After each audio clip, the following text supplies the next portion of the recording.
Peklu zdár. Nazdar, mi drazí přátelé.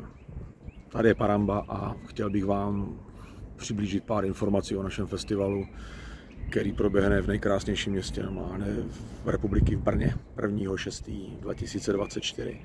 Zhruba před rokem jsem dostal takový nápad a takovou ideu pěknou, že by bylo fajn prostě udělat si nějaký jedno pěkný odpoledne, potkat se se starýma kamarádama, se starýma kumpánama a se starýma kámošama a udělat si takový pěkný odpoledne, a aby nám u toho zahráli ideální kapely, který jsme chodili a poslouchali jako mladí kluci, jako mladí vejlubci. Tak jsem oslovil dva starý souputníky a kumpány, Loudě a Standu Dolnička. To jsou lidi, kteří tady dělali taky koncerty na začátku už 90. nebo na konci 90. a stáli, třeba Standa stál za prvníma Brutalama, má v rámci crew, takže zkušení matadoři, a ta myšlenka se mi líbila, že si prostě bychom si mohli dát takový jeden pěkný ještě den s těma našima vysněnejma bandama, krásný odpoledne po boku přátel a kamarádů, dát si pivečko a užít si pěkný odpoledne. To je hlavní idea celého z toho festivalového odpoledne. Brněnská bouře je název, který odkazuje vlastně na jeden z prvních vůbec metalových festivalů, který proběhl v České republice, a to byl Metal Storm, který byl tady v Brně. Byly 2 ročníky a nestál za nikdo menší než sám vládce pekel Big Boss. A proto vlastně je tady taková v podstatě trošku reminiscence normálně v tom názvu a odráží se to v něm.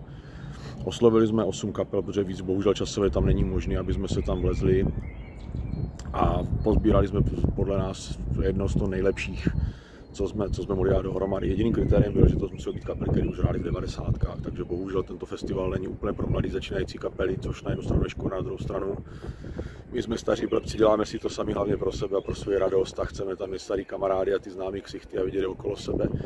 Takže oslovili jsme kapely, ten line-up je, myslím si, že hodně našlapaný a my to prezentujeme, takže to je vlastně festival de facto bez headlinerů, protože každá z těch kapel může být headlinerem a je headlinerem na všech akcích, které teďka vlastně v rámci té metalové scény u nás tady probíhají. Jo. Což je naprosto bez debaty, takže jména jako Nebustrol, jména jako Godless Truth, jména jako Depressy jsou fantastický. Úžasný bude Kolosalis, na který spousta lidí kouká a vůbec nechápe, co to je zač, protože je to přece jenom jedna z těch mladších kapel, ale za touto kapelou nestojí nikdo menší než Petr Staněk, který v rámci té kapely resuscituje pár skladeb z prvních éry Silentu, to znamená z prvních demáčů a z první desky. Jo. Takže i ty ostatní grupy prostě předvedou, všechny kapely slíbili, že díky tomu, jak je ten festival zaměřený, že by mohli trošku šáhnout do svých archivů a zahrál něco z těch našich jako kdyby milovaných nebo vysněných 90. Tenhle ten festival, jak se říká, proběhne 1. června, to na Den dětí, což je taky zajímavý, a proběhne na tomto úžasném místě, který je naprosto největší přidaná hodnota, a to znamená, že to bude na hradě Špilberk. Všechny ostatní informace postupně budeme zveřejňovat, takže dozvíte se, co se tam bude pít, jak se bude hrát, co bude možný, co nebude možný.